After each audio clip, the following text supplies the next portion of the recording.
जय श्री राम दोस्तों, स्वागत है आपका आपके अपने YouTube channel queen of one star reading 369 universe calling पे। तो आज की जो ये रीडिंग है ये है एलिजा लैम के बारे में। आप सबने एलिजा लैम की वीडियो शायद देखी हो, YouTube पे भी काफी वायरल हो रही हैं। और ये जो इंसिडेंस है एलिजा लैम का, ये 2013 का है, जनवरी के महीने का। अब यहाँ पर मैं आपको थोड़ा सा पहले एक इंट्रोडक्शन देना चाहूंगी एलिजा लैम के बारे में। जो लोग जानते हैं अच्छी बात है, और जो लोग नहीं जानते उनके लिए ये जानना जरूरी है, इससे पहले कि मैं रीडिंग स्टार्ट करूं। तो एलिजा लैम 21 ईयर ओल्ड एक लड़की जो कनाडा रेजिडेंट थी। उसके मॉम डैड जो थे कैनेडियन और चाइनीज थे। वो पढ़ती थी ब्रिटिश कोलंबिया कॉलेज में, और एक दिन वो अपने माँ बाप से परमिशन लेती है। उनसे कहती है कि वो लॉस एंजलिस जाना चाहती है, और लॉस एंजलिस जा करके वो वहां पर थोड़ा घूमना चाहती है, देखना चाहती है, अकेले टूर करना चाहती है। लेकिन उसके माँ बाप इसके लिए रेडी नहीं होते, वो उसे मना करते हैं। उन्हें ये था कि क्योंकि पहले तो उसको बाइपोलर डिसऑर्डर था एलिजा लैम को, तो ये एक कारण था। फिर वो अपनी बेटी को अकेले इतना दूर नहीं भेजना चाहते थे, तो उन्होंने मना किया। लेकिन एलिजा लैम ने बहुत जिद करी उनसे कि नहीं, मुझे जाना है, और फाइनली उन्होंने हाँ कर दिया। लेकिन कुछ कंडीशंस उन्होंने रखी। पहली कंडीशन उन्होंने ये रखी कि अगर आप वहां जाओगे तो होटल जो है वो आप यहीं से बुक करोगे। और दूसरी कंडीशन जो उन्होंने रखी वो ये थी कि डेली आप कॉल करोगे और बताओगे कि आप सेफ हो। तो ये दो कंडीशंस पेरेंट्स ने रखी और उन्हें अलाउ कर दिया जाना। अब 26 जनवरी 2013 को एलिजा लैम कनाडा से लॉस एंजलिस के लिए चल पड़ती हैं, निकल जाती हैं और पहुंचती हैं लॉस एंजलिस। और वहां पहुंचकर होटल सीसेल करके एक होटल है, वहां पे काफी बदनाम होटल है। और बदनाम इसलिए है क्योंकि वहां पे बहुत सारी हत्याएं हो चुकी हैं, 80 से ज्यादा मर्डर हो चुके हैं, और बहुत ही मिस्टीरियस कंडीशन में लोगों की डेथ हुई है उस होटल में। लेकिन वो वहां पहुंच जाती हैं, उन्हें ये शायद चीजें मालूम नहीं थी।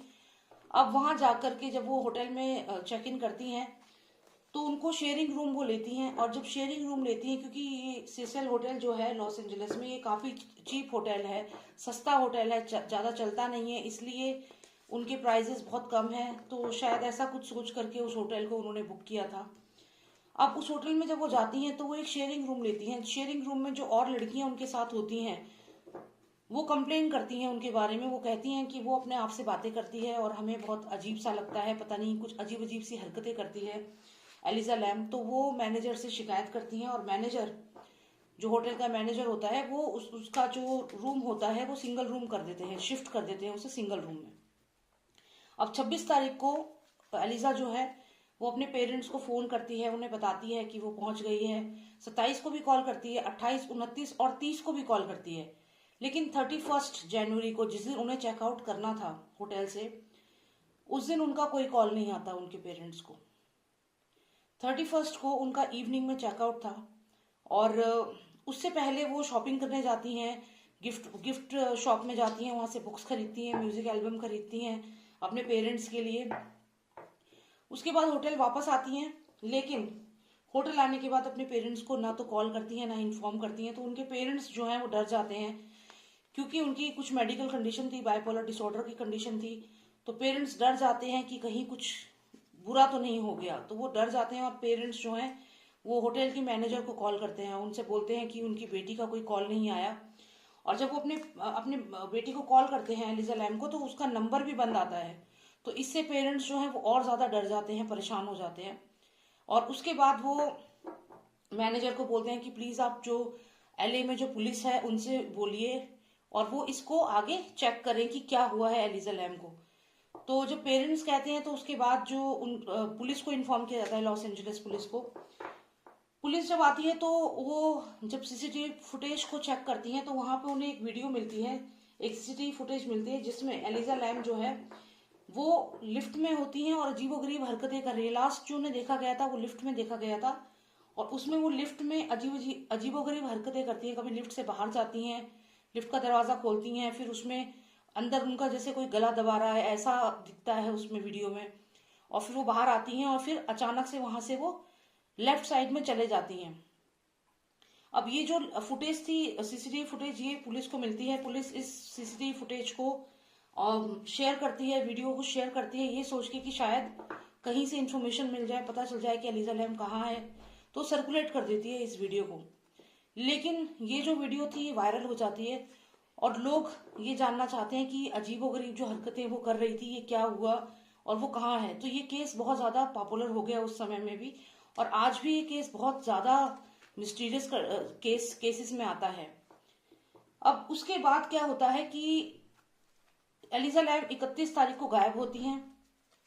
उसके बाद लगभग 16 दिन के बाद उस होटल में जो कस्टमर थे वो शिकायत करते हैं। वो कहते हैं कि उनकी जो पानी जो आ रहा है टैप में वो डार्क कलर का पानी आ रहा है और उसमें बहुत गंदा टेस्ट है और बहुत कम पानी आ रहा है, वाटर सप्लाई बहुत स्लो है। तो जब ये बात होटल मैनेजमेंट को पता चलती है तो वो अगले ही दिन मतलब 17 फरवरी को मेंटेनेंस वालों को, जो मेंटेनेंस टीम होती है, उन्हें भेजती हैं। 15वें फ्लोर पे पानी की 4 टंकियां होती हैं उस होटल में। तो वहां वो टीम जाती है और जा करके वहां पे चेक करती है कि क्या हुआ है। तो जब वहां जाते हैं, 15वें फ्लोर पे जाते हैं, चौथी चौथी 4 टंकियां होती हैं, जिनमें से कि एक पानी की जो टंकी होती है उसका जो ढक्कन होता है वो पहले से ओपन होता है। तो ये देख करके वो सरप्राइज हो जाते हैं, क्योंकि 3 टंकियों में ढक्कन होता है लेकिन एक का ढक्कन हटा हुआ होता है। और जैसे ही वो मेंटेनेंस वाला पर्सन जो था वो टंकी के अंदर देखता है तो वो देखता है कि अंदर एक किसी लड़की की बॉडी तैर रही है और वो पूरी तरह से फूली हुई है बॉडी, और साथ में कपड़े भी तैर रहे हैं, कपड़े भी उसी में ही है, तैर रहे हैं। और तुरंत वो इन्फॉर्म किया जाता है, एलए पुलिस को इन्फॉर्म किया जाता है, इसके बारे में बताया जाता है। और 17वें दिन में जाकर एलिजा लैम की बॉडी मिलती है। तो यहाँ पर आज तक ये मिस्ट्री बनी हुई है कि एलिजा लैम को क्या हुआ। लास्ट में जिंदा देखा गया था लिफ्ट के अंदर, वो वीडियो बहुत वायरल है। अब बहुत सारी थ्योरी सामने आई, किसी ने कहा बाइपोलर डिसऑर्डर था, किसी ने कहा पैरानॉर्मल एक्टिविटी थी, किसी ने कहा किसी ने की मर्डर हुआ है। तो आज ये रीडिंग इसीलिए है, आई होप आपको एक आइडिया लग गया होगा कि क्या एग्जैक्टली हुआ एलिजा लैम के साथ, क्या सारी थ्योरी सामने आई, कौन थी एलिजा लैम। और आज मैं यही जानूंगी कि 8 साल पुरानी ये मिस्ट्री, क्या ये मर्डर था, क्या ये कोई पैरानॉर्मल एक्टिविटी थी, क्या वो बाइपोलर डिसऑर्डर का शिकार थी इसलिए ऐसा हुआ, क्योंकि 21 ईयर्स की वो थी और इतनी कम उम्र में उनके साथ ये जो भी ये हादसा हुआ है ये बहुत ही अलग है। अगर उन्हें बाइपोलर डिसऑर्डर था या किसी ने उनका मर्डर किया है या फिर कोई पैरानॉर्मल एक्टिविटी हुई है, तो यही चीज मुझे यहाँ पे जाननी है। तो चलिए शुरू करते हैं ये रीडिंग और देखते हैं कि क्या हुआ था एलिजा लैम के साथ। ठीक है, तो चलिए देखते हैं क्या हुआ था एलिजा लैम के साथ और कैसे उनकी मृत्यु हुई, उनकी मर्डर मिस्ट्री या डेथ मिस्ट्री जो है ये इसको रिजॉल्व करते हैं। Alright, so let's start with it. And आगे बढ़ने से पहले आपसे कहूंगी कि प्लीज सब्सक्राइब कर लीजिएगा इस चैनल को अगर आपने सब्सक्राइब नहीं किया है तो। एंड मैं शाउट आउट देना चाहूंगी स्वास्थ्य फिजियोथेरेपी एंड वेलनेस सेंटर को, the best physiotherapy centre in India. आप उन्हें कॉन्टैक्ट कर सकते हैं। And if you want physiotherapy तो आप उन्हें कॉन्टैक्ट कर सकते हैं, number is mention on the screen. Alright, so let's start with this. Let's see कि एलिसा लैम की हत्या हुई है या फिर कोई पैरानॉर्मल एक्टिविटी थी, कोई नेगेटिव एनर्जी थी जिन्होंने उनके शरीर को काबू में कर लिया था और फिर उनसे ये उनकी हत्या कर दी, या फिर ये एक मेडिकल कंडीशन थी जिसकी वजह से उन्हें हेलुसिनेशन होते थे, उन्हें ऐसी चीजें दिखती थी जो, और वो चीज, क्योंकि देखिए there is a thin line, there is a very thin line between this medical condition and actual paranormal activity. तो बहुत ही एक थिन लाइन है। साइंस जिसे कहता है कि एक बायोपोलर डिसऑर्डर है, वहीं दूसरी तरफ हो सकता है कि वो पर्सन किसी नेगेटिव एनर्जी का शिकार हो। लेकिन अभी कुछ नहीं पता क्या हुआ है एलिजा लैम के साथ, तो ये तो कार्ड्स ही बताएंगे। तो चलिए शुरू करते हैं reading. Alright, first of Nostradamus, please tell me about Elisa Lam. What exactly happened with Elisa Lam? What exactly happened with Elisa Lam? Please tell me what exactly happened with Elisa Lam. First of Nostradamus, please tell me what exactly happened with Elisa Lam. Please tell me her death story. What exactly happened with Elisa Lam? What exactly happened with Elisa Lam? Let's invite the energies also. Energies, please tell me what exactly happened with Elisa Lam. Please tell me what exactly happened with Elisa Lam.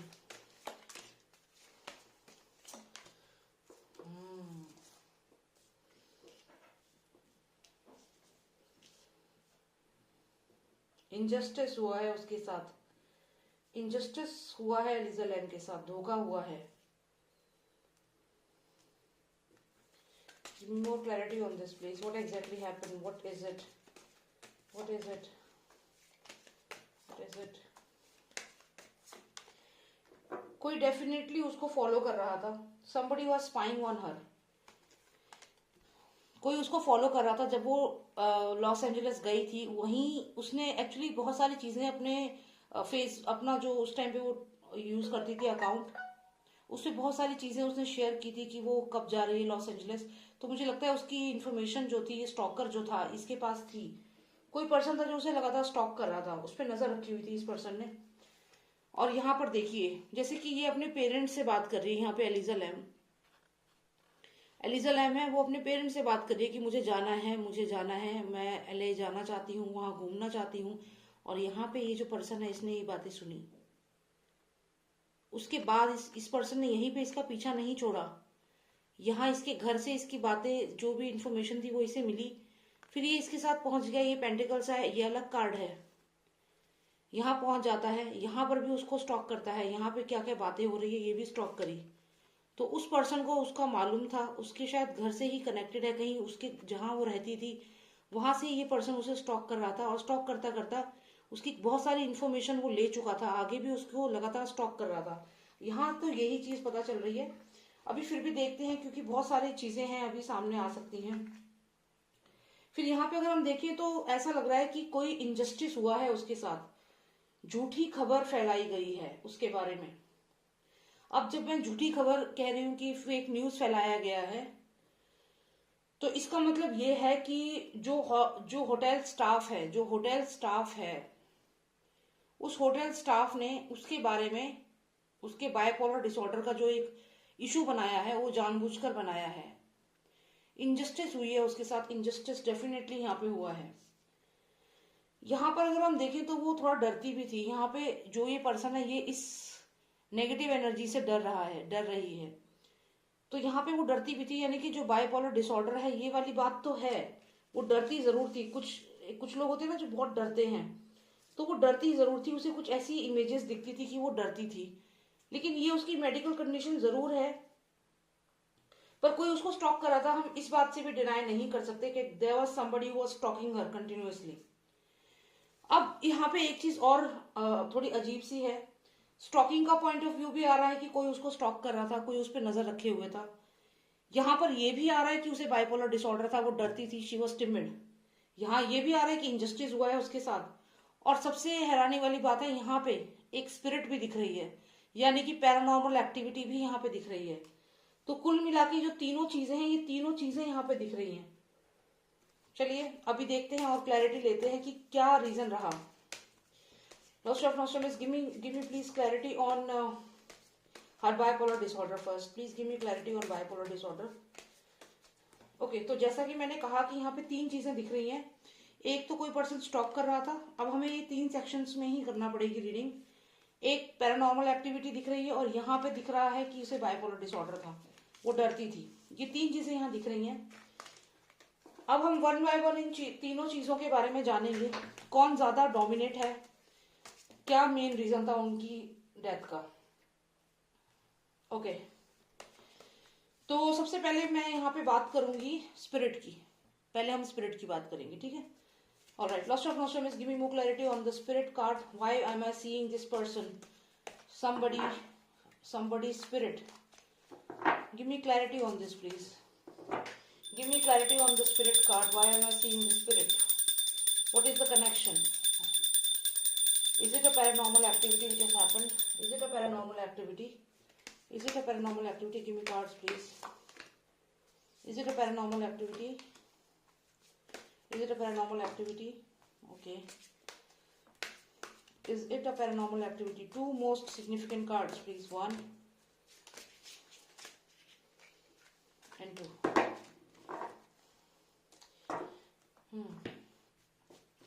Okay.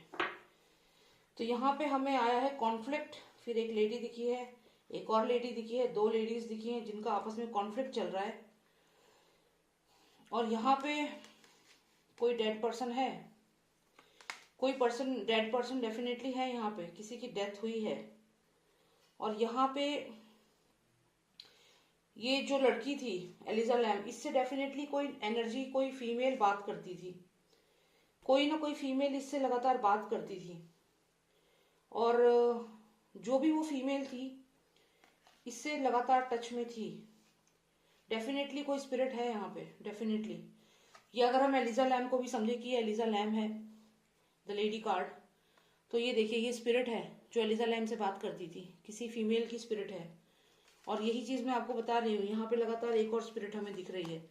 तो ये दोनों ही देखिए, इसका अगर आप hand का expression देखें तो ये भी कुछ बात कर रहा है, ये जो स्पिरिट है, और ये भी बात कर रही है। दोनों किससे बात कर रहे हैं? एलिजा लैम से। ये देखिए, एक नहीं, यहाँ पे दो दो स्पिरिट्स हैं जो लगातार इससे बात कर रहे हैं। तो ये इसलिए जो बातें करती थी, ऐसा नहीं है कि वो बायपोलर डिसऑर्डर था। यहाँ पे ये चीज क्लियर होती है क्योंकि यहाँ पे लगातार दो स्पिरिट्स हैं जो उससे बात कर रही हैं।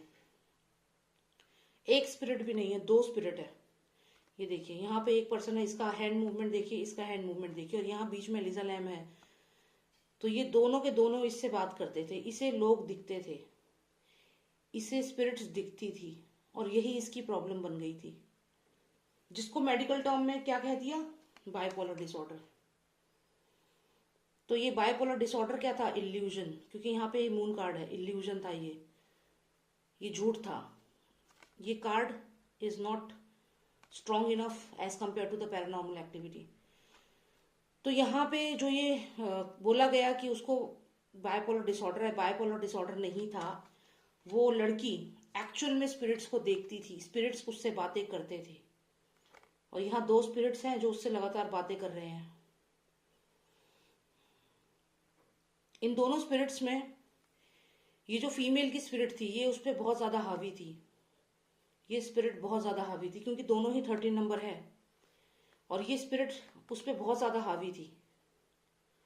और यहाँ एक और स्पिरिट है। तो ये कुल मिला के she was surrounded with spirits. उसके आसपास आत्माएं थी और उसे दिखती थी और उनसे बातें करती थी वो। ये तो डेफिनेट है, यहाँ पे bipolar disorder is not there. अब यहाँ जब ये बातें करती थी तो यहाँ कॉन्फ्लिक्ट उसके दिमाग में हमेशा रहता था। अगर उसकी लिफ्ट वाली जो वीडियो आप देखेंगे तो आप उसमें देखिएगा, वो लिफ्ट से कभी लेफ्ट देखती है, कभी राइट देखती है। कहीं ना कहीं ये दोनों स्पिरिट्स उसे उस समय बुला रही होती हैं, और इसी कॉन्फ्लिक्ट में वो उस लिफ्ट के अंदर है। क्योंकि लगातार जो दोनों स्पिरिट्स हैं यहाँ पर, एक लेफ्ट साइड में है, एक राइट साइड में है, ये दोनों उसको लगातार बुलाती हैं। और यही कारण है कि वो लिफ्ट से बाहर निकलती है, फिर लेफ्ट देखती है, फिर राइट देखती है, क्योंकि उसे ये दिख रहे होते हैं। और इसी कॉन्फ्लिक्ट में वो रहती है, और फिर इसी कॉन्फ्लिक्ट में वो रहती है, और वो जाती है, छत तक पहुंचती है, टैंक तक पहुंचती है, और यहाँ पे वो किस तरीके से वहां से गिरती है, क्या होता है, लेकिन चोक हो जाती है पानी में।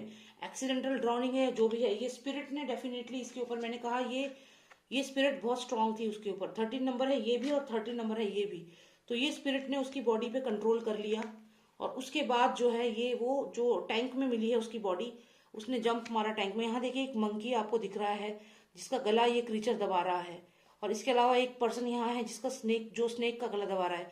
तो ये सब चीजें हो रही है, ये कहीं ना कहीं डेथ को, एक साइकिल को रिपीट बता रहा है, डेथ को बता रहा है, चोकिंग को बता रहा है। तो ये चीजें यहाँ पे हो रही हैं, और यही किया इस स्पिरिट ने जो उसकी पूरी उसके ऊपर हावी हो चुकी थी। It's not a bipolar disorder, ये क्लियर एक ऐसा केस है जिसमें स्पिरिट्स इन्वॉल्व हैं। और ये स्पिरिट्स जो थी ये कॉन्फ्लिक्ट में, ये हमेशा कॉन्फ्लिक्ट में रहती थी, ये डिसीजन नहीं ले पाती थी क्योंकि ये स्पिरिट्स इसको कंफ्यूज करके रखती थी। जब ये लिफ्ट में थी, लिफ्ट से बाहर देखती है, लेफ्ट राइट ही देखती रहती है ये, क्योंकि कभी ये स्पिरिट इसको आवाज मारती है, कभी ये स्पिरिट इसको आवाज मारती है। यही कारण था कि ये लिफ्ट से बाहर देखकर दोनों तरफ देखती थी। और फिर इस स्पिरिट ने, क्योंकि ये लेफ्ट साइड में गई थी, ये जो स्पिरिट थी इसने इसकी बॉडी पे कंट्रोल किया, और फिर ये पहुंच गई, क्योंकि कॉन्फ्लिक्ट इसके रहता था, फिर ये पहुंच गई। और ये जो कार्ड मैंने आपको बताया अभी, फिर ये पहुंच गई वाटर टैंक तक। अगर आप ध्यान से देखें, अगर आप समझें इस कार्ड को, तो ये एक लिड की तरह है, जैसे पानी की टंकी का जो लिड था ना, जो खुला हुआ मिला था। आप ऐसे करके अगर आप देखेंगे तो आप रियलाइज करेंगे कि जैसे पानी की टंकी है ये, देखिए, सोचिए कि पानी की टंकी है और यहाँ पे ये लिड है। तो इसके अंदर क्या हुआ, इसके अंदर उसका गला दब गया, चोकिंग हो गई, क्योंकि वो जो स्पिरिट थी जो इसकी बॉडी पे पूरी तरह कंट्रोल कर चुकी थी, एलिजा लैम की बॉडी पे, ये है वो स्पिरिट। अब ये पानी की टंकी का जो ऊपर का ढक्कन है वो सोचिए आप, ये है, और इसके अंदर वो कूद जाती है। कौन कूद जाती है? ये जो स्पिरिट है, ये देखिए, उसकी बॉडी को पूरी तरीके से कंट्रोल कर लिया था इस स्पिरिट ने, और ये इसमें जंप करती है। एलिजा लैम इसमें जंप नहीं करती है, और ये इसकी बॉडी पे पूरी तरह कंट्रोल था, इसलिए ये डेथ हुई है। बाइपोलर डिसऑर्डर यहाँ नहीं है। She was seeing the spirits and she was always confused, conflict में रहती थी, और फिर लास्ट में आप देखिए यहाँ पे डेथ हो जाती है। ये जो कार्ड है इसको अगर आप ध्यान से देखें तो जैसे किसी की ग्रेव है, किसी की ग्रेव है ये, और इस ग्रेव में अगर आप ध्यान से देखें तो 2 फ्लावर्स हैं। जैसा कि मैंने कहा, उसकी बॉडी पे एक स्पिरिट ने पूरी तरह कंट्रोल कर लिया था। ये देखिए, ये है वो स्पिरिट जो पूरी तरीके से इसके अंदर जा चुकी थी। पूरी तरीके से इसकी बॉडी को 13 नंबर है, दोनों ही इसकी बॉडी को, लीजा जो थी, एलिजा लैम, उनकी बॉडी को पूरी तरीके से इसने कंट्रोल कर लिया था। और फिर उसके बाद यहाँ पे अगर आप देखें तो यहाँ पे 2 फ्लावर्स आपको दिख रहे हैं। तो ये ग्रेव है, इस पे 2 फ्लावर है यहाँ पे, जो ये 2 स्पिरिट्स को दिखाते हैं क्लियरली, इन दोनों स्पिरिट्स को जो क्लियरली दिखाते हैं। तो जो डेथ हुई है वो अपने साथ वो इनको भी लेके गई हैं। तो यहाँ तक तो मेरे को क्लियर ये केस लग रहा है कि ये है पैरानॉर्मल एक्टिविटी। इसमें कुछ भी बाइपोलर तो है ही नहीं, बाइपोलर नहीं है। ये एक टर्म दे दी जाती है कि बाइपोलर है, बाइपोलर नहीं है। इसमें क्लियर ये लड़की जो थी, स्पिरिट्स इसके पीछे थी, और स्पिरिट्स जो थी वो इससे सराउंडेड थी, ये स्पिरिट से। ये वही लोग समझ सकते हैं जिनको रियल लाइफ में ये प्रॉब्लम हुई है, वही समझ सकते हैं कि स्पिरिट्स जब कहती हैं कि मैं होली तक या दिवाली तक इसको अपने साथ ले जाऊंगी, जो ये चीजें बोलती हैं स्पिरिट, तो ये कुछ ऐसा ही था। लेकिन इस चीज को वहां पे समझा नहीं गया, और उसकी बॉडी को ये स्पिरिट अपने साथ लेके गई है। लिफ्ट में लेफ्ट राइट देखने का जो एक बहुत बड़ा वो था कि वो किसको देख रही थी, ये दोनों स्पिरिट्स आवाज दे रही थी उसको। एक यहाँ से आवाज दे रही थी लेफ्ट साइड से, एक राइट से, इसलिए ये दोनों को देख रही थी। और फाइनली ये जो स्पिरिट थी ये बहुत स्ट्रांग थी, क्योंकि इसने इसकी बॉडी पे कंट्रोल कर लिया था। ये इसको लेके जाती है, और उसके बाद ये कार्ड आप देखिए, जैसे ये पानी की टंकी का ढक्कन है और ये खुला हुआ था, क्योंकि स्पिरिट बहुत स्ट्रांग होती है। ये भी क्वेश्चन आया था कि किसने वो ढक्कन खोला, इतना हैवी ढक्कन, और उसकी बॉडी पे कोई निशान भी नहीं मिला है कि कोई ये कहे कि बॉडी में चोट लग गई या किसी ने उसको जबरदस्ती उसमें फेंका है। नहीं, ऐसा क्लियर लग रहा है कि वो खुद गई है, क्योंकि वो पॉजेस थी, स्पिरिट ने पॉजेस कर रखा था उसको पूरी तरीके से। और ये से पानी का ऊपर वो टंकी का ढक्कन होता है ना, देखिए आप खुद इसको समझिए, ऐसा लग रहा है जैसे पानी की टंकी का ढक्कन है, और इसको खोला गया और इसमें वो कूद गई, और यहाँ पे चोकिंग होके उनकी डेथ हो गई, जैसे आप यहाँ देखिए। और एक चीज और देखिएगा, ये जो मंकी है यहाँ पे, हालांकि ये तो एनिमल है तो क्या, कपड़े तो क्या ही हो गए इसके ऊपर, पर यहाँ इसकी बॉडी पे कोई कपड़े नहीं है इस मंकी की। मतलब हालांकि क्रीचर है ये, तो इसके कपड़े नहीं होंगे ऑब्वियसली, पर ये कहीं ना कहीं दिखाता है इसी को, एलिजा लैम को ही दिखाता है। तो यहाँ पे ऐसा ही हुआ है उसके साथ। और यहाँ पे जो ये डेथ हुई है, ये 2 स्पिरिट्स की डेथ हुई है, 2 बॉडी गई हैं इसमें। एक जो है ये एलिजा लैम की थी, और दूसरा जिसने उसे पोजेस कर रखा था। ये इंडिकेशन है कि 2 चीजें थी, 2 शक्तियां थी। तो यहाँ पे ये चीज है। अब हमें ये, क्योंकि ये कार्ड आया है, अब इसको मैंने बोला था कि कोई स्टॉक कर रहा था उन्हें, तो इसको भी हम थोड़ा समझते हैं, इसको भी समझते हैं, क्योंकि ये तो क्लियर हो गया है कि पैरानॉर्मल एक्टिविटी थी। लेकिन ये स्टॉक जो कर रहा था, या जो भी ये पर्सन था, ये कौन था, ये जानते हैं, इसकी क्या रियलिटी है, इसको हालांकि जानने की ज्यादा जरूरत नहीं है। लेकिन क्योंकि हमें यहाँ पे पता चल गया है कि पानी की टंकी तक वो कैसे पहुंचे, ये पानी की टंकी का जो ढक्कन है वो है, ये कैसे पहुंची, उनकी डेथ क्या हुई, कितने उनके साथ, और ये स्पिरिट थी, 2 स्पिरिट्स थी। लेकिन ये जो पर्सन उनकी लाइफ में था, जो कोई भी था, हो सकता है पास्ट में उनकी लाइफ में कोई लड़का था डेफिनेटली जो उनको फॉलो करता था।